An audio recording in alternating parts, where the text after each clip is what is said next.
नमस्कार, मी शीतल आपले शीतल स्वर या माझ्या यूट्यूब चॅनेलवर स्वागत करते. छत्रपती शिवाजी महाराजांचे पुत्र आणि मराठी साम्राज्याचे दुसरे छत्रपती संभाजी राजे यांच्या जीवन संघर्षाचे रोमांचकारी चित्र या कादंबरीमध्ये रेखाटले आहे. महान लेखक शिवाजी सावंत यांनी लिहिलेली छावा ही कादंबरी संपूर्ण जाणून घ्यायची असेल तर ही ऑडिओ बुक पूर्ण ऐका. पुजाऱ्यांनी भल्या पहाटे पूजा बांधलेल्या केदारेश्वराच्या राऊळातील दगडी ठाणवया करंजेल पिऊन वातीवरच्या ज्योती जागवू लागल्या.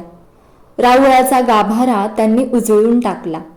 पुरंदरच्या बालेकिल्ल्यातील राणीवशाच्या दरुणी महालात मात्र रोजाना चालायचा तसा कुणबिनींचा कुजबुजता राबता आज सुरू झाला नव्हता. दरुणी महालातील बाळंतिणीच्या अंधेरी दालनाचा दरवाजा अजून बंदच होता. त्या मिटल्या दरवाजासमोर फरसबंदीवरून एक उतारवयाकडे झुकवा झालेले स्त्री खानदान अस्वस्थपणे चिंतागत जडावल्या एरझारा घेत होते.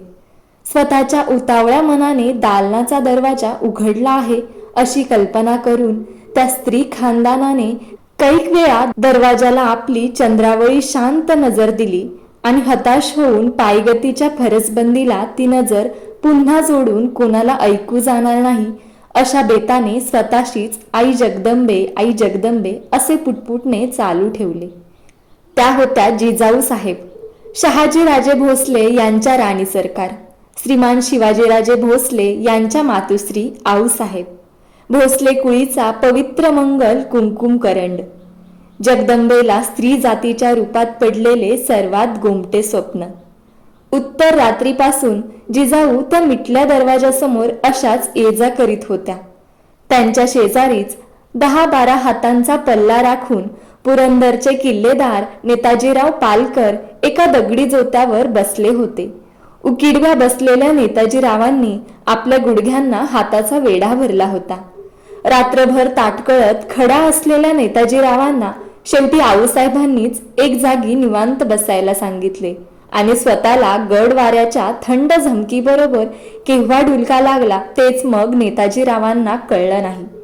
त्यांच्या डोईवरची कंगनीदार मावळी पगडी मात्र त्या डुलक्याला हेलकावणी देत मोठ्या तालेवारीने आपला तोल त्यांच्या गरगरीत शिरावर सिताब सावरीत होती. मर्दांची झोप नाही तरी चटक्या अंगाचीच असते. दरुणी महालावरचा रोषणाईक आला. जिजाऊंना बघताच अदब मुजरा घालून कानाडा कोनाडात निसूर झालेल्या मशाली पटपट उतरून हलक्या कदमांनी निघून गेला. दिवस चांगला 1.5 कासरा धावणी घेऊन वर चढला. महालाच्या महिरपीतून उतरलेल्या किरणांनी मध्यभागीच्या बिछायतीवर मनाजोगा ऐस पैस प्रकाश मांडला. मातुश्री जिजाऊ पुरत्या फिकरमंद झाल्या. चिंतागत फेऱ्या घेऊन त्यांच्या पायांना थकव्याचे कड आले होते. त्याहून अधिक काळजीचे कड त्यांच्या उरात दाटले होते. एकाएकी दालनाचा दरवाजा कुसवात कुरकुरला. आऊसाहेब बिगी दरवाजाच्या रोखाने पुढे सरशा झाल्या. उरातल्या सगळ्या आऊपणानं त्यांच्या कानात जमाव केला. अनेक सवाल डोळ्यात खडे ठाकले. दरवाजा पुरता उघडला गेला. मागून बसके राजसरडने धावणी घेत कानी आले. उघडल्या दरवाजात मध्यम वयाची कसबी सुईण गोजाक्का कमरेत वाकून उभी होती. आपले अशूच ओले हात जिजाऊंच्या नजरेला पडू नयेत म्हणून मनगटे कमरेवर टेकून तिने ते पाठीशी उफारटे फिरवले होते. तापल्या दुधावर दाट साय जमून यावी तसे नितळ हसू तिच्या कुणबी मुखडावर खुलते झाले. जिजाऊंनी सवाल टाकण्यापूर्वीच तिने कपाळाचे गोंदलेले कातडे वर चढवीत दिल्लगाव कुणबी शब्दांच्या नुसत्या लाह्याच लाह्या फुलवल्या. झडू द्या तोपांची नौबत, बाळ किसन आलं बाळ किसन, बाळ बाळंतीन समद सुखरूप, बाळराज म्हणत नेताजीरावांनी जोत्यावरून खाली चटकी छलांगच घेतली. त्यांचा डुलका केव्हाच पसार झाला. मात्र सामने जिजाबाईंना बघताच दबकून डोक्यावरची पगडी त्यांनी अगोदर सीधी बसती केली. मासाहेबांना मुजरा घालीतच ते म्हणाले, बुरजांवरच्या भांड्यांसनी बत्ती देतो आऊसाब, धाकलं धनी आलं, हा जगदंबेचा उदो. प्राजक्ताचे फूल भरले झाड डुलावे तशा जिजाबाई प्रसन्न प्रसन्न हसल्या. चतुर नेताजींनी तेवढीच संमती सित्ताब उचलली. आपली पाठवळ आऊसाहेबांना दिसणार नाही या बेताने मुजरा घालीत घालीतच ते मागल्या पावली 4-5 कदम मागे हटले. वळताना आपल्या भरधार मिशांच्या चिंचाकड्यावरून उजव्या हाताची दमजोर पालथी मूठ फिरवताना ते स्वतःशीच बोलल्यागत भुवया चढवीत पुटपुटले, बाळराज, धाकलं धनी, बेस, लई बेस. आणि एरवी घोड्यावर मांड बुलंद बैठक जमवून दौडणारे नेताजीराव लहान बच्च्यासारखे सीधे पायीच धावले, तोपखान्यावरच्या गोलंदाजांना गाठण्यासाठी. त्यांच्या त्या पाठमोऱ्या धावपळीकडे बघताना जिजाऊ कपाळीच्या आडव्या बोटांचा कुंकुपट्टा वर चढवीत स्वतःशीच हसल्या. डोकीवरच्या टोप पदरी नेसूचा भगवा जरीकाठ त्यांनी गोंदल्या हाताच्या कुलवंत चिमटीने उगेच सरसा केला. बाळकृष्ण, शिवबांचे बाळ, पहिले बाळराजे. गोजाक्काच्या रसरशीत बोलांनी जिजाऊंच्या सोशिक मनावर लक्ष लक्ष मोरपिसे फिरली होती. आता त्या थोरल्या आऊ झाल्या होत्या. त्यांच्या पापण्यांची तुळजाई पाती क्षणात दाटून आली. इतकी सालं गुदरली. शिवबाराजांच्या राणीवशात कन्यारत्नांचं उंच टिपेचं रडणं कैक वेळा घुमलं होतं. पण बाळकृष्णाचं बसकं रडणं आजवर कधी उठलं नव्हतं. म्हणूनच जिजाऊंचे डोळे पानभरे झाले कृतार्थतेने. मुलाच्या दर्शनाने आऊ पण धन्य होते, पण नातवाच्या दर्शनाने अवघे स्त्री पण धन्य होते. स्वतःला सावरीत जिजाऊंनी गोजाक्काला विचारले, कुणासारखे ग दिसतात बाळराजे? जितनीत राजेसाहेबांवानी. राजेसाहेब? जिजाऊंच्या डोळ्यांसमोर शिवाजी राजांची मूर्ती क्षणात उभी ठाकली. घोड्याच्या पाठीवरून घामेजत धावणी धरून ते कुठल्या मुलखात असतील अंबाजाने. राजे उपजले तेव्हा इकडची सारी अशीच उन्हातान्हात दौडीवर होती. आज शिवबाराजांच्या पोटी बाळराजे आले आणि राजेही तसेच दौडीवर. भोसल्यांच्या पुरुषांना मागल्या कबिलाचा पायगोवा राहत नाही हेच खरं. जगदंब जगदंब करीत जिजाऊंनी एक निश्वास सोडला. कितीतरी उदंड कड त्या निश्वासात भरले होते. राजे नाहीत, निदान त्यांची यादगीर म्हणून त्यांचे बाळराजे तरी डोळाभर बघावे म्हणून जिजाऊंनी दालनाच्या दगडी उंबरठ्यावर आपला सोनपुतळ पाय ठेवला. आतल्या शिसवी मंचकावर सईबाईंच्या कुशीतून उफाळलेले रडणे भोवतीच्या दगडी भिंतीवर रोमांच उठवीत होते.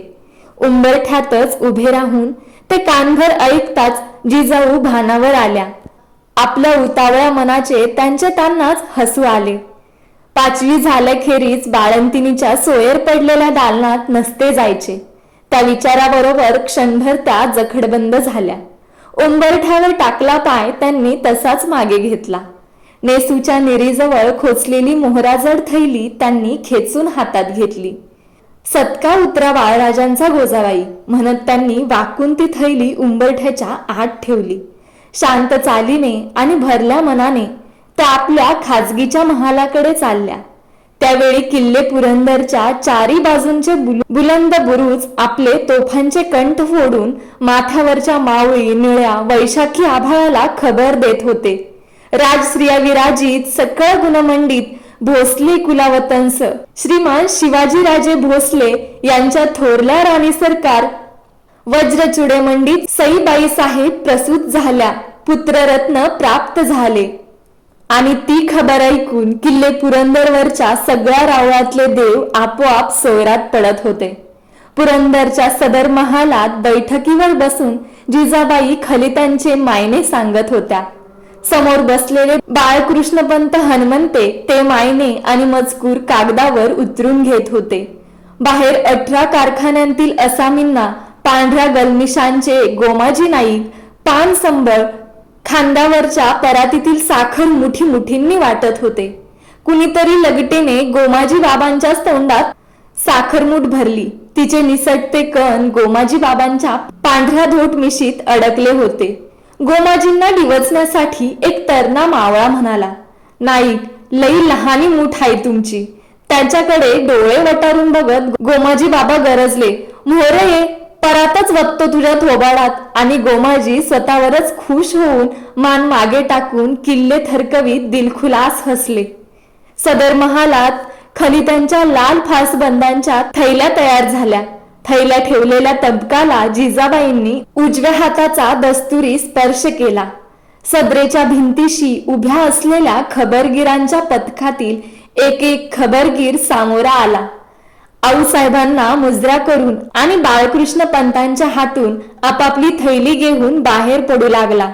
फलटण, तळवीड, सिंदखेड, बंगळूर, चौक चौवाटा त्या थैल्या जाणार होत्या. जिजाबाईंनी शेवटची थैली आपल्या हातात घेतली. त्यांच्या समोर मावळपट्ट्यातील नामांकित खबरगीर विश्वास नानाजी मुसेखोरेकर उभा होता. त्याच्या हातात ती थैली देत जिजाबाई म्हणाल्या, विश्वासराव, जातीनिशी ही थैली राजांना रुजू होईल असे कर. आमचा सांगावा सांग की जरूर निघून येणे पुत्ररत्न उपजले. जी म्हणत विश्वासरावाने थैली धरला हात आपल्या माथ्याला लावून जिजाऊंना मुजरा केला. विश्वासराव सदर महालाबाहेर पडला. धावणीची वाट बिनघोरी आहे की नाही हे टेहळण्यासाठी जासुदांचा नाईक बहिर्जी राजांच्या घोडदळापुढे एका मजलेवर दौडत होता. सुपे जवळ आले. बहिर्जींच्या घार नजरेला एक स्वार सामनेच दौड घेत येताना दिसला. झटकन बहिर्जेने आपल्या उजव्या तळहाताची झड कपाळावर चढवली. डोळे बारीक करीत त्या स्वाराचा कानोसा घेतला. त्याच्या घोड्यावरच्या मावळी जिनाची खून चांगली पडताच टाच मारून धूळ फेकीत आपला घोडा एकदम पुढे काढून दौडत्या टापेने क्षणात त्या स्वाराला गाठला. बहिर्जीला बघताच समोरचा विश्वास पायउतार झाला. काय खबर आहे विश्वास? मुजरा घालणाऱ्या विश्वासला बहिर्जीने लगोलग चाचपून पाहिलं. लय नामी खबर आहे नाईक. धनसनी बाळ किसन झालं. पुरंदरावरनं मासाहेबांची थैली घेऊन आलो नव्ह. विश्वासने आपला दाटला उत्साह तळपत्या डोळ्यांनी फोडला. धनाचं बाळ किसन कवा? भले रे माझ्या भादरा, म्हणत बहिर्जीने मान मोडून जिनावरून खाली चलाक चटकी छलांग घेतली. आपण राजांच्या खबरगीर खात्याचे नाईक आहोत. विश्वास एक मामूली खबरगीर आहे हे विसरून बहिर्जीने सरसे होत विश्वासची थेट उरभेट घेतली. त्याचे खांदे थोपटले. वळू पावसाचा मारा होणार ही इशारत देणारा भन्नाट वारा सुटला होता. लगबगीनं बहिर्जीनं आपल्या घोड्याचा मोहरा माघारा वळवला. विश्वासला राजांच्या सामने रुजू करण्यासाठी तो विश्वाससह मागच्या मजलीकडे चौपट दौडू लागला. राजांचे घोडदळ नजर टप्प्यात येताच त्या दोघांनी आपल्या जनावरांची धावणी कदंबाज केली. धीम्या चालीची घोडी घेऊन ते राजांच्या समोर आले. पाय उतार होऊन दोघांनीही झटक्यात राजांना अदमुजरे रुजू केले. राजांच्या पाठीवर कायदे आखडलेले घोडदळाचे मावळे श्वास रोखून उभे होते. इकडे आभाळाच्या शिवारात वळीव पावसाच्या ढगांनी मेंढी कळपासारखा केव्हा जमाव धरला ते कुणाला कळले सुद्धा नाही. राजे कुमैत जातीच्या तपकिरी उमद्या जनावरावर मान बुलंद बैठक जमवून बसले होते. घोड्याचे भगवे रेशमी कायदे त्यांनी आपल्या अंगठीधारी सडक बोटांनी आखडून धरले होते. कपाळीचे दोन दलांचे आडवे शिवगंध, छातीकडे धारधार नाकाचा तरतरीत शेंडा, कानशिलाकडे निमुळते होत गेलेले, दोन्ही डोळ्यात दोन सूर्य वागवणारे, लांबट डोळे, उभट शंखासारखी रंग सतेज मुद्रा, छातीच्या ठोके दवडीशी कान लावून विसावलेली कंठातील 64 कवड्यांची आई भवानीची पावनमाळ, असे ते राजयोगी रूप होते. धावणीत घोड्यांच्या टापांखाली उसळलेली तांबड धूळ त्यांच्या पांढऱ्या शुभ्र टोपावर आणि काळ्याशार दाढीवर उतरून सार्थकी लागली होती. बहिर्जीला बघताच राजांच्या रक्त जागल्या रसरशीत ओठांतून काळजाची ठाव घेणारी सोनेरी बोलांची चलाक कबुतरे क्षणात उडाली. बोला नाईक, सीताप पाठमोरे वळाया कोण वज, काही आफत? राजांच्या उजव्या भुवईने वर चढत कमानी बाग धरला. नाही धनी, ह्यो विश्वास पुरंदरावरनं मासाहेबांची थैली घेऊन आला. लय खुशीची खबर हाय. थोरल्या राणीसाहेबांसनी बाळ किसन झालं. धाकलं धनी आलं कलच्या बेस्तरवारी. असं जगदंब जगदंब. राजांच्या कपाळीचे शिवगंध सईबाईंच्या सावळ्या मुद्रेच्या आठवणीने क्षणभर आकरसले. नकळतच त्यांच्या हाताची सडक बोटे छातीवरच्या माळेतील सफेद कवडांवरून फिरली. दुसऱ्या क्षणी आपल्या तळहाताचा भार जिनावर टाकीत राजे मान मोडून घोडा उतार झाले. शांत पावली विश्वासजवळ जात त्यांनी काही न बोलता त्यांचा खांदा हळुवार थोपाटला आणि आपल्या डाव्या हातीचे सोनकडे झटकन खेचून त्यांनी ते विश्वासला दिले. मागच्या घोडदळातील मानकोजी, मुरारबाजी, येसाजी, तान्हाजी ही हरवलीच्या दौडीची मंडळी केव्हाच पायउतार झाली होती. त्यांना दौडीतले मावळे पगड्यांना झटके देत कसली खबर म्हणून विचारू लागले. ढगात उठलेल्या विजेचा प्रकाशलोट क्षणात मुलूकभर पसरतो तशी ती खबर घोडदळभर पसरली. ती ऐकताना न राहून एका मावळ्याने नरड्याची घाटी फुलवीत आभाळाकडे मान उडवीत किलकारी दिली, आई भवानीचा उदो, हर हर महादेव. सगळे घोडदळ ती किलकारी पुन्हा तशीच उचलताना रोमांचून उठले. राजांनी मागे वळून हसत आपल्या जान कुर्बान मावळ्यांना एकदा नजर दिली.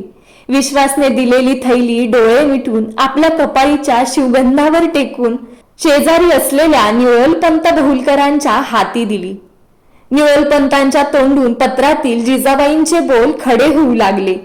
ज्येष्ठ शुद्ध द्वादशेस गुरुवारी 10व्या घटकेस थोरल्या सुनबाईंस पुत्ररत्न प्राप्त झाले. जगदंबेच्या आशीर्वादे करून आम्ही थोरल्या आऊ झालो. त्या बोलांनी राजांचे मन नाहून निघाले. धावणीचा शिनोटा पार पसार झाला. निवळपंतांनी पत्र पुन्हा थैलीत घालून लाल गोंडांचा फासबंद आवळला आणि सपसप करीत टपटपीत पानथेंबांची टिपरी घुमवीत वैवाने आपली बेहोश मारगिरी सुरू केली. हा हा म्हणता राजांसह सारे वेडावल्या आकाशाखाली निथळून निघाले. राजांच्या टोपावरची दाढीवरची तांबड माती वैवाने पार पिटाळून लावली. तिची जागा पावसाच्या मोती थेंबांनी घेतली. वरीवधारात नाहून निघालेल्या राजांच्या छातीवरच्या जाम्याला कवड्यांची माळ चिकटली.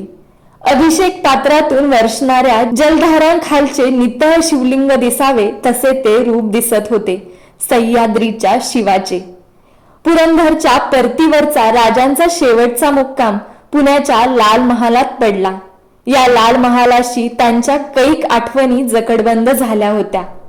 उमर कवळीकीची असताना याच लाल महालाच्या उंबरठ्यावरचे माथा भरले माप लवंडून सईबाई राजांच्या पत्नी म्हणून आल्या. एवढं भलं मोठं माप त्यांना दिसलं कसं नाही याचं राजांना हसू आलं होतं. आज त्यांना आपल्या त्या विचारांचं हसू येत होतं. रायगडावर सईबाईंच्या महालात ही लग्नातील आठवण चिरागदानांच्या मंद प्रकाशात राजांनी अनेक वेळा बोलून दाखवली होती. त्या आठवणी मनात घोळवीत राजे लाल महालाच्या माळवदावर आले. हात जोडून त्यांनी उगवत्या सूर्याचे डोळाभर दर्शन घेतले. भवतीचे छोटेखानी पुणे न्याहाळले.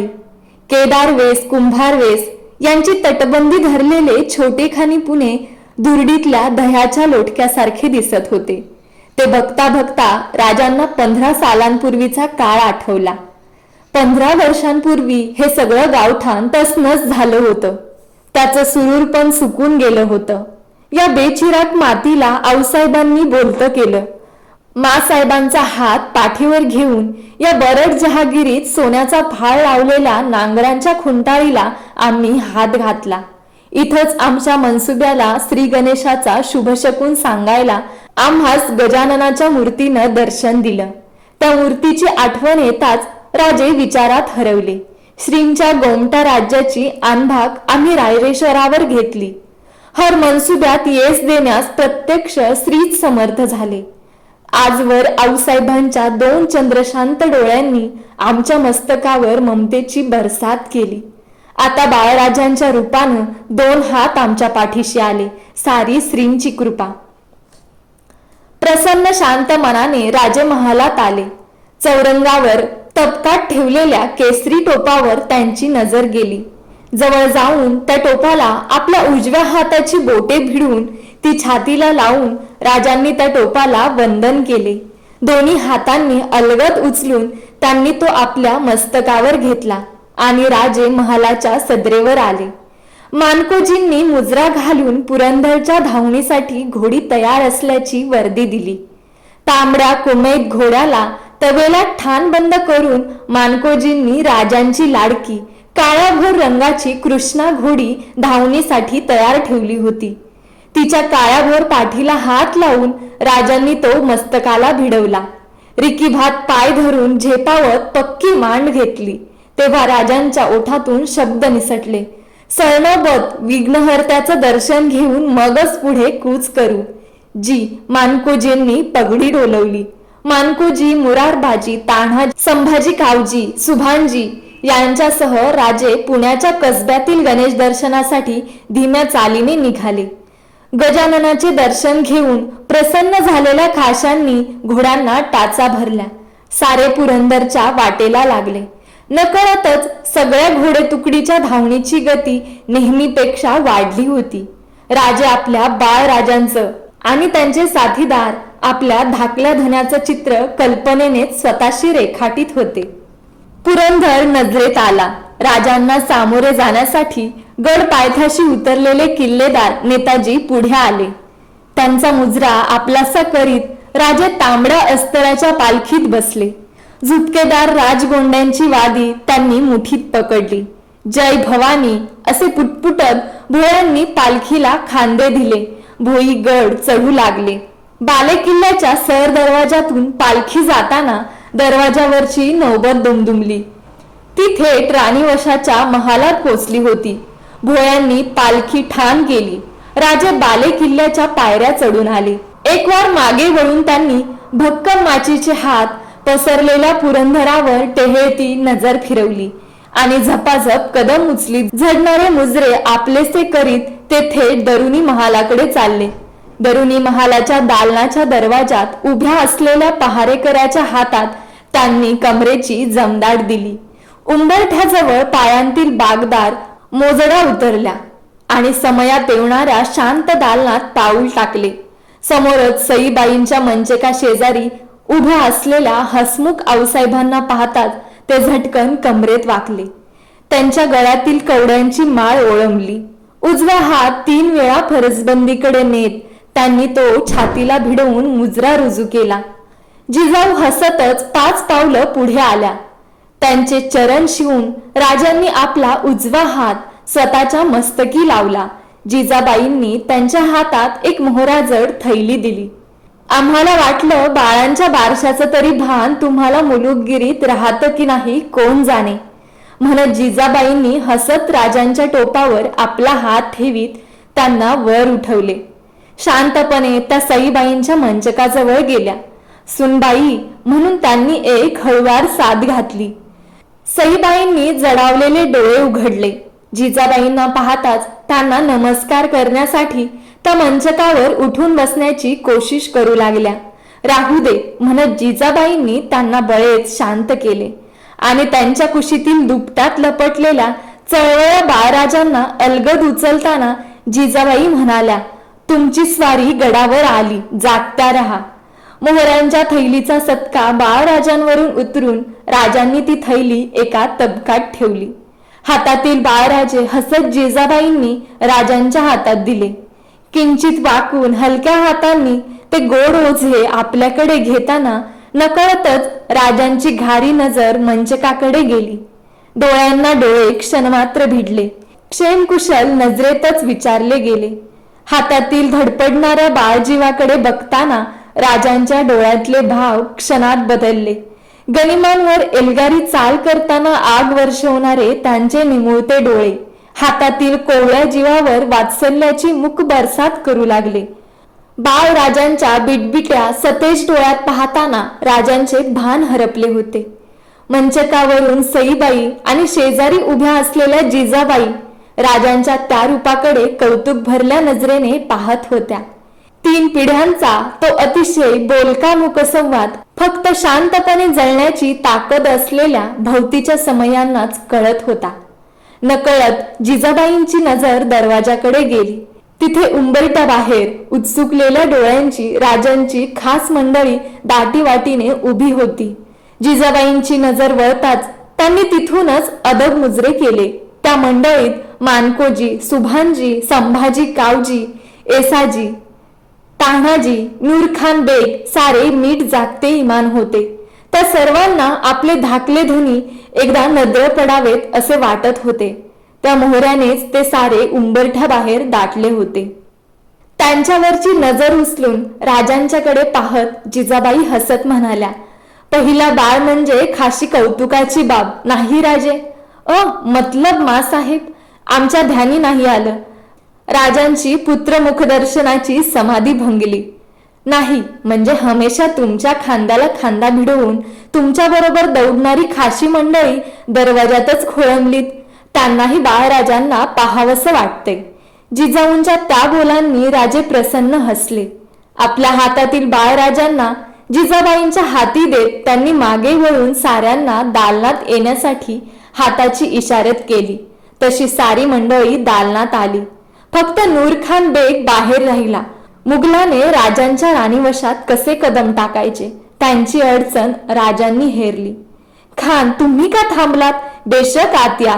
राजांनीच त्यांची कोंडी फोडली. नूरखानही आत आला. जिजाबाईंनी बाळराजांना मानकुजींच्या हाती दिले. भुवया चढवीत डोकीवरची पगडी डोलून त्यांनी बाळराजांना डोळाभर पाहून संभाजी काळजीच्या थोराड हातात दिले. हा करीत संभाजीने बाळराजांना आपल्या हातात अलगद घेतले. तशा जिजाबाई म्हणाल्या, सांभाळून घे रे बाबा. उभं अरबी घोडं पोटाखाली मान घालून उचलणारा तू. अजून बाळराजांनी मान नाही धरली. सगळेच जण त्या बोलांनी दिलखुलास हसले. छा, एवढं ग्वाड वज कळत नाही वय मासात, म्हणत संभाजीने आपली बाजू सावरण्याचा प्रयत्न करीत बाळराजांना तानाजीच्या बळजोर हाती दिले. बाळराजांना हाती घेताना तानाजीच्या भरगच्च मिशा ताठरल्या. तो संभाजीला म्हणाला, हा तेवढं बोलू नग. मासाब म्हणतात ते खरं हाय बरं का मासाब. जुन्नरच्या चालीत ह्यो मीच होतो. पांगतली घोडी बाहेर काढाय. पागवरलं धारकरी आम्ही कापून काढलं. म्या तेगीनं घोड्यांचं बंद कापलं. आम्ही सारी घोडी बाहेर काढायला लागलो तर गलिमांचं या खत्तरबंद घिर मारो मारो वरडत थेट चाल करून आलं. ह्यो म्हणाला, तानाजीराव, निस्ता पट्टा घुमवत माझ्या बरोबर या. गमजा गावतो.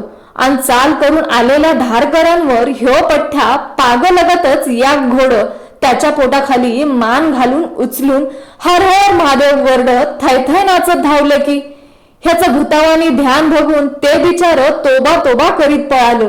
असा ह्यो संभाजी हाय. तानाजींच्या रांगड्या विनोदाने राजांसह सगळे खुशदिल होऊन हसले. नूरखान बेगने बाळराजांना पाहून काढलेले कैसा सुरूर बच्चा हे उद्गार त्या हास्यात कुणालाच ऐकू गेले नाहीत. बाळराजांना पाहून सारेजण बाहेर पडले. राजांना आणि सईबाईंना मोकळे बोलता यावे म्हणून जिजाबाई तर केव्हाच आपल्या महालाकडे निघून गेल्या होत्या. हातातील बाळराजांना सईबाईंच्या कुशीत ठेवून राजे मंचकाच्या कोपऱ्यावर टेकले. शब्दांना कशी चाल द्यावी हे दोघांनाही उकलत नव्हते. इतक्यात इंगळांवर ओवा घातलेली धूळ उसळती धुनी हातात घेऊन एक कुणबीन दालनाच्या दरवाजात डोकावली. राजांना आत बघताच ती गडबडून गेली. धुनीची पाटी सावरून डोकीवरचा पदर कसा सावरावा हेच तिला सुधरेना. गोंधळून ती माघारा परतणार एवढ्यात राजांनीच तिला ए असा हाताने विश्वास दिला. आत येऊन भिंतीच्या कडेकडेने लगबगीने जात तिने सईबाईंच्या मंचकाखाली हातातील धुनीची लोखंडी पाटी सारली. गडबडीने डोकीवरचा पदर नीट केला आणि तसे करताना उगाच आपल्या बांगड्यांचा आवाज मोठा झाला असे वाटून ती स्वतःशीच शरमली. आला पावलीच ती भिंतीच्या कडेकडेने पटकन दालनाबाहेर निसटली. तिने ठेवलेल्या धुनीतील ओव्याच्या धुराचा उग्र मधुर वास राजांच्या आणि सईबाईंच्या नाकाला जाणवला. त्या वासाबरोबरच त्यांची नजर एकमेकांना भिडली. दोघेही शांत सुंदर हसले. डोळेच उदंड बोलून गेले. तब्येतीस आराम? राजांनी विचारले. काही न बोलता शांतपणे डोळे मिटून सईबाई हसल्या. ओव्याच्या तिखट धुराने बाळराजांनी खुसफुसायला सुरुवात केली. येतो आम्ही म्हणत राजे उठले आणि बाळाचे हात क्षणभर ओंजळीत दाबून दरवाजाकडे चालू लागले. धुराने भरल्या दालनातून धीर पुरुष चालत होता. त्यांच्या पाठमोऱ्या चालीकडे बघताना सईबाईंची तृप्त नजर त्यांच्या टोपातील ऐटदारपणे डुलणाऱ्या मोतीलगावर स्थिरावली. त्या मोती लगाबरोबर त्यांचे मनपाखरू डुलत होते. त्यांना सांगत होते. 3 मुलींच्या पाठीवर हे बाळराजे झाले. त्यांना भरल्या डोळ्यांनी बघून परतणारी स्वारी आता केवढी पोक्त दिसते. एरवी मुलुकभर धावणी करताना पाठीवर धुळलोट घेत दौडणारी स्वारी आमच्या महालातून बाहेर पडताना मात्र पाठीवर ओव्याचा धुरलोट घेऊन चालली आहे. कुंकुबळ असावं तर असं. सईबाईंच्या महालातून बाहेर पडलेले राजे तसेच जिजाबाईंच्या महालात दाखल झाले. खबर मिळाल्यापासून बाळराजांसाठी एखादं साजरं नाव शोधण्याएवढी तरी फुरसत मिळाली की नाही राजे. राजांना आपल्या शेजारी बैठकीवर बसण्याची इशारत करीत जिजाबाईंनी जाप केला. नाही मासाहेब, आम्हाला तुमच्या खलित्यातील एकाच बाबीची सारखी याद लागली. न बसता उभे राहूनच राजे अदबीने बोलत होते. कोणत्या? आम्ही थोरले आऊ झालो या तुमच्या बोलांची. म्हणजे बाळराजांसाठी आम्हीच नाव शोधलं पाहिजे म्हणा की. आम्ही ते केव्हाच योजून आहोत. पण पहिला बाळ म्हणजे खाशी कौतुकाची बाब नाही राजे. पुन्हा आऊसाहेबांनी तोच सवाल टाकला. त्या सवालाने त्यांच्या समोर उभे असलेले राजे आता मात्र पुरते जाया झाले. काय बोलावे, कसा जाब द्यावा. मतलब मासाहेब, आमची काही गल्लत. राजे घोटाळले, अडखळले. तशी गल्लत नाही, पण गड चढून येताच कधी नव्हे ते पायांवर पाणी घ्यायच्या आधीच सीधे दरुनी महालात आलात कसं? जिजाऊंनी हसून विचारले. राजांच्या धारदार नाकाजवळच्या निमुळत्या डोळ्यांवरच्या पापण्या त्या बोलांनी क्षणभर लवल्या. दुसऱ्याच क्षणी मुजरा घालीत राजे वळले. त्यांच्या पाठमोऱ्या मूर्तीकडे बघणाऱ्या आऊसाहेबांची नजर अवखळपणे हिंदकळणाऱ्या मोतीलगावर स्थिरावली. त्या मोतीलगावर पंख पसरून बसलेले त्यांचे मातृहृदय त्यांना सांगत होते. एवढ्या दौडी घेतात. आता बाळराजांचे आबा झाले तरी राजांचं पोरपण काही गेलं नाही. ते कधीच जाऊ नये. फर्जत असावे तर असे. जिजाबाई त्या विचारांनी स्वतःशीच हसल्या. त्यावेळी राजे महालाबाहेरच्या चौकात घंगाळातील पाणी गडव्याने पायावर घेत होते. त्यांच्या टोपाला लगटलेली मोतीलग मात्र स्थिर होती. ज्येष्ठ वद्य अष्टमीचा सूर्य उगवतीचे मोर्चे फोडू लागला. फटफटीलाच सुरू झालेल्या बालेकिल्ल्याच्या नगारखान्यातील चौघड्याने आणि पिपाणीच्या सुरावंटींनी पुरंदरचे 18 कारखाने जागविले. हिरव्या आंबवतीच्या रसवंत आराशींनी गडाचे पत्थरी दरवाजे सुद्धा जिंदादिल केले. बालेकिल्ल्याच्या माथ्यावरच्या भगवा जरीपटका आभाळाला थपडा देत पहाट वाऱ्यावर फडफडू लागला. हलगी लेझिमींच्या तालावर वाजत गाजत बाळंतविडे गड चढू लागले. थैलीपोत झालेल्या नात्यागोत्यांतील लागेबंद जनाना केव्हाच गड दाखल झाला होता. राजगडाहून राजांच्या राणीवशाचे मेने तर 5वीलाच गड चढून आले होते. सोयराबाई, पुतळाबाई, गुणवंताबाई, सकवारबाई, सगुणाबाई, लक्ष्मीबाई, काशीबाई या 7 राण्यांनी प्रभात स्नान आटोपून भरजरी शालू परिधान केले. दरुनी महालातील सईबाईंचा महाल चिरागदानांच्या ज्योतींनी उर उजळता केला होता. सुगंधी पुष्पमालांनी त्या ज्योतींचा प्रकाश गंधित केला. आज बाळराजांच्या बारशाचा सोहळा होता. प्रभाकर भट राजोपाध्यांनी मुहूर्तासाठी घंगाळात घटिकापत्र सोडले. सईबाईंच्या महालात पुष्पमाला आणि जरीबतूने शृंगारलेल्या पाळण्याभोवती सवासनींनी रांगोळी रेखली. त्यांच्या खाली कणकीच्या तेवत्या दिवल्यांची पंचकंडी मांडली. चंद्रकळी शालू नेसलेल्या सईबाई सोन्याची फुले मडवलेली घुंची घातलेल्या जरीचे अंगडे लालेल्या बाळराजांना घेऊन चांदीच्या फुलांच्या चंदनी पाटावर बसल्या. त्या पाटाभोवती रांगोळीचे नाजूक नकसकाम फिरले होते. पूर्वाभिमुख बसलेल्या तृप्त डोळ्याच्या आपल्या लेकुरवाळ्या सुनबाईकडे डोळाभर पाहत शेजारीच जिजाबाई उभ्या होत्या. सोयराबाई, पुतळाबाई, काशीबाई अशा रक्ताच्या नात्यातील 5 सवाष्णी सईबाईंच्या सामोऱ्या आल्या. सईबाईंच्या मळवट भरल्या सावळ्या मुखाभोवती फेर धरू लागल्या. खना नारळाने भरलेली एक ओटी रिकामी करून दुसरी ओटी घ्यायलाही त्यांना फुरसत मिळत नव्हती. औक्षणाच्या ओवाळण्याची ती पंचारती खाली ठेवलीच जात नव्हती. बाळंतविड्यांची झिंबड उडाली होती. बाहेरून प्रभाकर भटांची मुहूर्त भरत आल्याची वर्दी आली. महालातील गडबड वाढली. पाळण्याच्या एका बाजूला पुतळाबाई आणि दुसऱ्या बाजूला सोयराबाई उभ्या राहिल्या.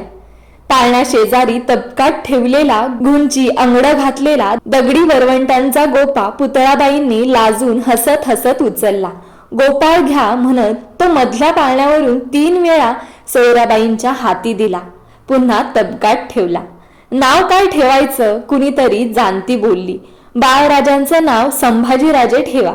त्यांच्या काका महाराजांची ती यादगीर आहे. जिजाबाईंच्या पापणीकडा ते नाव सांगताना आपल्या थोरल्या पुत्राच्या आठवणीने पाणावल्या. पुतळाबाईंनी बाळराजांना सईबाईंच्या मांडीवरून अलगद उचलले. 3 वेळा पाळण्यावरून पलीकडच्या सोयराबाईंच्या हाती देताना त्या प्रसन्न हसत म्हणाल्या, गोपाळ घ्या, गोविंद घ्या. पाळण्यातील तलम बिछायतीवर हळुवारपणे हातातील बाळराजांना ठेवून त्यांच्या छोटेखानी कानांजवळ आपले ओठ नेत पुतळाबाईंनी त्यांना त्यांचे नाव सांगितले, शंभूजी. आणि ही बदतमीजी केल्याबद्दल पाठीवर पडलेले काशीबाई गुणवंताबाईंचे गोड धपाटे हसत हसत सहन केले. शंभूसाठी सवाष्णी पाळणा गाऊ लागल्या.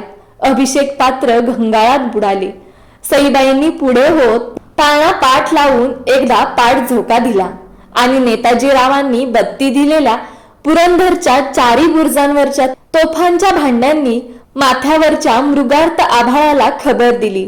राजश्रिया विराजित सकल गुणमंडित भोसले कुलावतंस श्रीमान शिवाजी राजे भोसले यांच्या बाळराजांचे नामाभिधान झाले.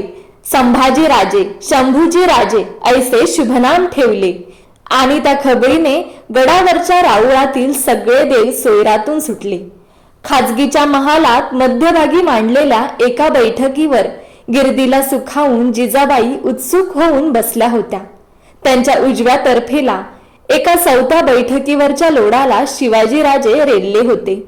महालाच्या भिंतीकडा धरून अंथरलेल्या बिछायतीवर मानकोजी, तान्हाजी, गोमाजी बाबा, नेताजीराव, बाळकृष्ण पंत, प्रभाकर भट अशा खाशा मंडळींनी बैठक धरली होती. महालाच्या मध्यभागी जिजाबाईंना पुढा करून एका छोटेखानी दरबासनावर सासवडचे ज्योतिषी हरभट बसले होते. त्यांच्यासमोर ठेवलेल्या लाकडी तिकाटण्यावरच्या पंचांगावर त्यांची एकटक नजर खेळली होती. कपाळावरचे सुकले गंध फोडणाऱ्या आठा 1-2 वार हरभटांनी उभ्या केल्या. हाताच्या बोटांची पेरे मोडून मनातल्या आकड्यांचा सरतपास केला. खांद्यावरच्या उपरण्याच्या नीट असलेल्या जरीकाठाचा जापटा पुन्हा एकदा ठीक बसवला. भोवळ्या उंचावून त्यांनी आपल्या लांब सडक बोटांनी समोरच्या कलम दालनातील पीस उचलले. काजळीच्या बुदलीत ते बुडून कुलदैवताचे स्मरण करून त्यांनी आपल्या पोथीवरच्या बदामी कागदावर सरासर कुंडलीपट मांडला. ग्रहांनी आपापली घरे घेतली. बोला शास्त्री, बाळराजांच्या ललाटीचा लेख ऐकण्याचा साऱ्यांचा मनशा पुरा होऊ दे. जिजाबाईंनी उत्सुक नजर हरभटांनी आखलेल्या कुंडलीपटावर जखडली. जगदंबेचं स्मरण करून आऊसाहेबांनी ग्रहयोग ऐकावा. हरभटांनी कुंडलीतील ग्रहांना आपल्या जिभेवर बसवले. बाळराजांच्या पायानं वैशाखीचा मार्तंड कुळात उपजला आहे. साक्षात रुद्र जन्माला आला आहे. रुद्र हिमालयावर राहतो तसाच उंच गडकोटांवर राहील. कुलाची कीर्ती उंच करेल. रुद्रासारखाच प्रलय तांडव मांडेल. तसाच भोळा भाबडा, तापट आणि सरळ स्वभाव असेल. रुद्राला नसते तशीच त्यांना मृत्यूची दिक्कत असणार नाही. आणि हरभट क्षणभर घोटाळले. उगाच त्यांनी ठीक असलेले उपरणे पुन्हा ठीक केले. आणि काय बोला शास्त्री. जिजाबाईंना त्यांच्या आणि मधला संकोच जाणवला. क्षमा असावी. पुराणांतरी अनेक प्रसंगी रुद्र आप्तगणांकडून फसला. तसाच योग या कुंडलीत दिसतो. हरभटांच्या बोलांनी राजांसह सारे गंभीर झाले. असं ते काय, आम्ही सुद्धा फसलोच की म्हणत हसून जिजाबाईंनी साऱ्यांच्या मनावरचा ताण कमी केला. धीरावल्या हरभटांनी कुंडलीच्या कागदाची वळी करून ती थैली बंद केली. कुलदेवतेसमोर ती ठेवून तिच्यावर बेलभंडार वाहण्याची सूचना प्रभाकर भट राजोपाध्यांना दिली. जिजाबाईंनी संभावनेची बिदकी म्हणून दिलेल्या मोहरांची थैली स्वीकारून ते राजांना आणि जिजाबाईंना मुजरा घालून महालाबाहेर पडले. बैठक उठली. राजे आपल्या महालात आले. मावळतीच्या डोंगराआड सूर्याने आपली छावणी टाकली. सासवडच्या पांढरीतून सोपानदेवांच्या समाधीवरचे, सांज आरतीच्या देवझांजांचे आणि घंटानादांचे निसटते सूर राजांच्या कानांवर पडत होते. एका लाकडी चौरंगावर तपकाट ठेवलेल्या दौडीत राजांच्या नेहमी बरोबर असणाऱ्या स्फटिक शिवलिंगावर त्यांची नजर गेली. त्या रंगसतेज शिवलिंगाजवळ जात त्यावर शेजारच्या परडीतील बेलाची त्रिदल त्यांनी वाहिली. हात जोडून आपले निमुळते डोळे मिटले. त्यांच्या मिटल्या डोळ्यांसमोर पवित्र शांत शिवलिंग उभे होते. कानात हरभट ज्योतिषी बुवांचे बोल धावणी घेत होते. पुराणांतरी अनेक प्रसंगी रुद्र आप्तगणांकडून फसला ना तसा योग या कुंडलीत दिसतो. एक क्षणभर राजांची तंद्री लागली. रुद्राचे सारे गुण घेऊन आलात, तसंच कोणतंही विष पचवण्याची ताकदही घेऊन आला असाल. जगदंब जगदंब असं पुटपुटत राजांनी डोळे उघडले. त्यांचे मन शांत होते. बालेकिल्ल्याच्या 24 बुरुजांवर केलेल्या दिवल्यांच्या रोषणाईने अवकाशातील नक्षत्रे पुरंदरावर उतरल्यासारखी वाटत होते. पुतळाबाई भेटीला येत असल्याची वर्दी दासीनं सईबाईंना दिली. त्यांची शिनलेली नजर मधून मधून दरवाजाकडे वळत होती. त्यांच्या कुशीत पदराखाली बाळराजांची दुधासाठी चुळबुळ चालली होती. सईबाईंनी पदराखाली हात नेला तशी ती चुळबुळ थांबली. हे बाळंतपण सईबाईंना मानवलं नाही. मंचकावरून उठताना डोळ्यांसमोर अंधारल्यागत वाटत होतं. चालताना पायांच्या पोटऱ्यात गोळे उठत होते. बारशाच्या सोहळ्यातील सगळे कष्ट त्यांनी बाळराजांचे कौतुक म्हणूनच निकराने सहन केले होते. कुणाशी तरी बोलत पुतळाबाई दरवाजातून आत आल्या. त्यांच्याबरोबर सखू, रानू, अंबा ह्या सईबाईंच्या एकमेकींच्या पाठीवरच्या 3 मुली होत्या. त्यातील थोरल्या सखूबाई समजूतदार होत्या. थोरल्या बाई, आता कसं आहे तब्येतीचं? पुतळाबाईंनी मंचकाजवळ येत सईबाईंना प्रेमाने विचारले. बाई इथं पडून वरच्या तख्तपोशीकडे बघायचा कंटाळा आला. 4 कदम चालावं म्हटलं तर पाय थारा देत नाहीत. सईबाईंच्या पापण्यांभोवतीची काळी वर्तुळे बघून पुतळाबाईंचे मन थरकले. काय बोलावं ते त्यांना सुचेना. म्हणून शांत चालीने भिंतीकडे जात त्यांनी सईबाईंच्या मंचकावर वाऱ्याचा मारा करणाऱ्या खिडकीचे दार बंद केले. चिरागदानातल्या ज्योती स्थिरावल्या. आऊ, आम्ही बाळराजांना घेऊ? सईबाईंच्या मंचका शेजारी उभ्या असलेल्या सखूबाईंनी विचारले. हा, घ्या की, म्हणत सईबाई डाव्या कुशीवर वळल्या आणि बाळराजांना उचलून त्यांच्या हातात देण्यासाठी उठून बसू लागल्या. लगबगीने पुढे होत पुतळाबाईंनी मंचकावरच्या बाळराजांना सखूबाईच्या हातात हळुवारपणे दिले. अर्धवट उठलेल्या सईबाईंच्या मानेखाली हात देऊन त्यांना मंचकावर लेटते गेले. बाळराजांना घेऊन सखूबाई मंचकालगतच्या बिछायतीवर बसल्या. रानूने आणि अंबाने डोळे मोठे करीत बाळराजांच्या गालांवर हात फिरवला. त्या तिघी बहिणी आपल्या भाऊराजाकडे बघण्यात स्वतःला हरवून गेल्या होत्या. सखूबाईंच्या मांडीवर आपले चिमुकले पाय उडवीत बाळराजे चिरागदानातल्या ज्योतीकडे टक लावून बघत होते. त्या चौघींकडे बघताना राजांच्या आठवणीत सईबाई हरवल्या होत्या आणि त्या साऱ्यांना प्रसन्न बघून पुतळाबाई सुखावल्या होत्या. प्रतापगडावरनं मोरूपंत आल्यात धनी, हुकूम होईल तर रुजू व्हावं म्हणतात. मुजरा घालीत किल्लेदार नेताजींनी सदर महालाच्या बैठकीवर लोडाला टेकलेल्या शिवाजी महाराजांना खबर दिली. येऊ द्या पंतांना.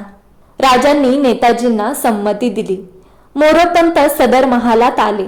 त्यांनी राजांना मुजरा रुजू केला. केळीच्या मोन्यासारखे ते उंच होते. त्यांचा रंग आणि भाव तसाच प्रसन्न होता. बोला पंत, प्रतापगडाच्या तटबांधणीचं काम पुरं झालं हे ऐकायला आम्ही उत्सुक आहोत. होय महाराज, जवळजवळ सारं काम पुरं होत आलं. राहिलं ते जामदारखान्याची ताकद थोडी कमी पडली म्हणूनच. पण ते एवढा हिसाब धरावं असं नाही. आम्ही जातीनिशी रुजू झालो ते एक खाशी खबर स्वामींच्या कानांवर घालण्यासाठी. कोण खबर? बोला पंत. राजांच्या भुवया चढल्या. महाराज, गडाच्या तटबांधणीला मोठा शुभशकून झाला. बांधकामात कामगिरांना एका स्वयंभू शिवलिंगानं दर्शन दिलं. मोरोपंतांची मुद्रा ते सांगताना उजळून गेली. जगदंब पंत मोठी योगायोगाची बाब आहे ही. बाळराजांचे नाव आम्ही शंभू ठेवलं आणि गडाच्या बांधकामात स्वयंभू शिवलिंग सापडलं. बघू प्रतापगड आम्हाला श्रींच्या कार्यात कोणता शुभशकून करतो ते. तुम्ही हात ओले करून घ्या. आम्ही जातीनिशी तुमच्या बरोबर प्रतापगडाकडे निघू त्या शंभूंच्या दर्शनासाठी. गडाच्या दरडीवरच्या निवडुंग आणि करवंदीच्या गर्दाव्यात रंग बदललेले शेंद्री सरडे शीव भरू लागले. त्यांना मृगाच्या पावसाचा सपळ लागला.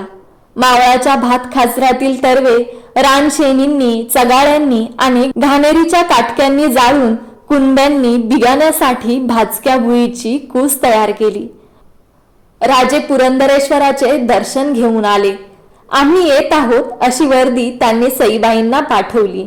आज राजे पुरंदर उतरून प्रतापगडाकडे कूच करणार होते.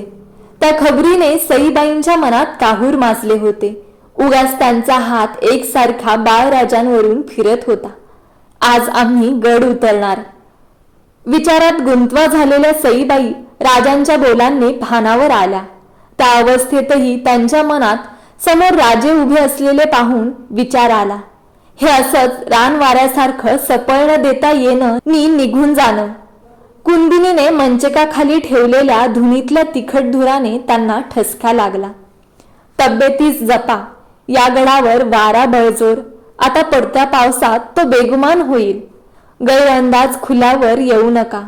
बाळराजांना सांभाळा. ज्योतिषी म्हणतात ते रुद्र होऊन आलेत.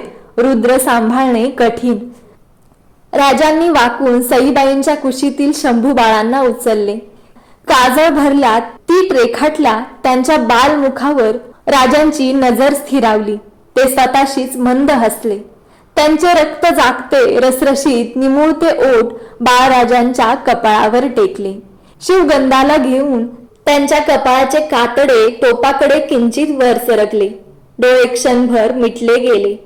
बाळ शिवावर ओळंबून स्थिरावलेले ते प्रसन्न शिवबल.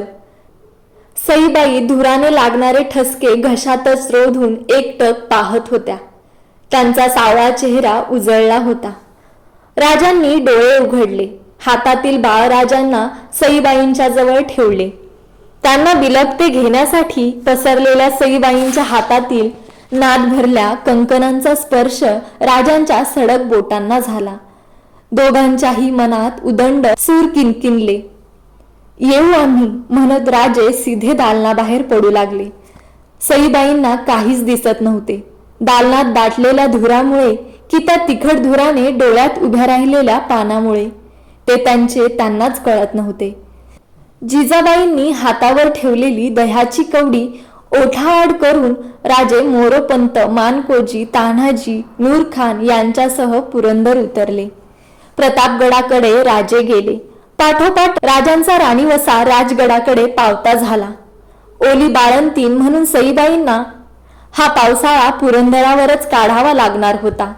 3 महिने तरी त्यांना हलवता येणार नव्हते. म्हणून एकट्या पुतळाबाई पुरंदरावर मागे राहिल्या. काळ्या मुंग्यांचे भिरे रांगा धरून पावसाळ्यासाठी लागणाऱ्या रसदीचे पांढरे अन्नकण तोंडात घेऊन उंचाव्यावरच्या वारुळांकडे जाताना दिसू लागले. खाशा महालावरच्या झडी गड्यांनी बांधून घेतल्या. सरपणाची जळाऊ लाकडे दगडी कोठारात आबादान झाली. पुरंदरच्या वाऱ्याने अलवार गारवा पांघरला. आभाळाच्या मैदानात मिरगाने ढगांची आपली काळी भरदार घोडी उतरवली. सपासप चौखूर उधळून त्यांनी मावळी मुलखावर एल्गार केला. तापले कातळ निवांत झाले. गुरगुरणारे तांबडे पाणलोट उड्या घेत कहेला सामील झाले. कुंड्यांनी तयार केलेल्या भाजक्या भुईच्या कुशी आभाळाचे दान घेऊन सुखावल्या. आता अवघ्या 12 मावळांवर 4-5 महिने राज्य राहणार होते. ते या ढगांचे आणि बेलगाम पावसाळी वाऱ्याचे. कोंढाणा स्वराज्यात रुजू झाला खरे, पण राजांचा एक भावगड मात्र झुरू लागला. पुरंदरावर सईबाईंची तब्येत ढासळू लागली. जिजाबाईंनी महाडहून दुखणे पारखी गंगाधर वैद्यांना बोलावू धाडून गडावर आणले. गेले कित्येक रोज त्यांनी आपले वैद्य डोळ्यात तेल घालून राबवले होते. औषधी पाल्यांचे रस, काढे, मात्रा प्रयोग, शेक हरेक उपाय करून ते थकले होते. त्यांना व्याधीचे निदान कळून चुकले होते. जिजाबाईंच्या खासगीच्या महालात ते हातातील विविध गुणांच्या अष्टमात्रा चाळवीत खाली मान घालून उभे होते. वैद्यबुवा, आमच्या सुनबाई अंग धरत नाहीत. तुम्हीहून आम्हास काही बोलत नाही. हा कोण मामला आम्हास धीर निघत नाही. जिजाबाईंनी आपली व्यथा उघडी केली. आऊसाहेब, सारे उपाय हरले. शेक, काढे, मात्रा प्रयोग, लेप कशामुळेच गुण नाही. वाऱ्याची झमकी येताच राणीसाहेबांच्या अंगावर काटा फुलतो. खिडक्या दरवाजे बंद होताच ओठाला सोक पडतो. सरकारांचा सावळा मुखोडा फिका पडत चालला. मला तरी हे लक्षण. वैद्य कसे बोलावे हे न सुचवून चाच पडले. कसलं कसलं वाटतं वैद्यबुवा? जिजाबाईंचा आवाज कातरला होता. हे बाळंत व्याधीचं लक्षण आहे आऊसाहेब. वैद्यांचा आवाज घोगरा झाला. मान अधिकच खाली गेली. हातातील अष्टमात्रा त्यांनी कसनुशा चाळवल्या. बाळंत व्याधी? अंगावर वीज पडल्यासारख्या जिजाबाई सुन्न होऊन स्वतःशीच पुटपुटल्या. त्यांच्या अचल डोळ्यांसमोर दोन मुद्रा तरळत होत्या. एक पाठीवर मरण टाकून कबिल्याकडे पाठ मोरे होत मुलूकभर दौडणाऱ्या राजांची, आणि दुसरी ज्याला भूक लागल्यानंतर रडण्याशिवाय जन्म आणि मरण म्हणजे काय हे माहीत नसलेल्या बाळराजांची. बाहेर पुरातन पुरंदर मात्र श्रावणातील ऊन पावसाचा खेळ मन लावून खेळतच होता. महालाबाहेर पडणाऱ्या विचारमग्न वैद्यांना आपल्या हातातील एक मात्रा निसटून खालच्या फरसबंदीवर केव्हा पडली हे लक्षातच आले नाही. पडलेली ती मात्रा फार फार गुणकारी होती. राजांच्या तारीफेच्या राजकारणी मामल्यात एका व्याधीवर कोणतीच मात्रा लागू पडत नव्हती. ती व्याधी होती जंजिरेकर हपशांची. दर्याची खोळ पांघरलेल्या जंजिऱ्याच्या बिकट बसकनीत बसलेला सिद्धी मजलेत येईल तितकी कोकणची किनारपट्टी तस्तस करीत होता. दस्त होईल तेवढी कुणबी रियाया दर्यावरून राजरोस लोटून नेऊन गुलाम करून त्यांचा दूरदेशी विक्रा मांडित होता. आपल्या मुलखाला पारखे होताना आक्रोशणाऱ्या या देशीच्या आसामीच्या डोळ्यांतून कोसळलेल्या आसवांनी दर्याचे खारेपण निबर केले होते. दर्याला त्याची खसखस सुद्धा पर्वा नव्हती. ती वाटायला सर्जा राजा पाहिजे होता. राजांनी हे सारे हेरले होते. रघुनाथ बल्लाळ अत्र्यांना राजांनी जंजिऱ्याचा दर्या रंगवण्याचा विडा दिला. त्यांच्या कुमकेला मायनाक भंडारी, दर्या सारंग दौलत खान हे दर्याचे खासे फर्जंद नामजात करून दिले. अत्र्यांनी दंडा राजपुरीचा किनारा मारून जंजिऱ्याला मोर्चे घेतले. अत्रे शर्तीने भांडले. दोन्हीकडचे कैक धारकरी पडले, पण जंजिरा दस्त झाला नाही. राजांनी सिद्ध्यावर काढलेली सासवडी मात्रा लागू पडली नाही. हा सल राजांना फार रुतला. सह्याद्रीच्या शिवाला अशा कैक सलांचे विष पचवणे पडतेच.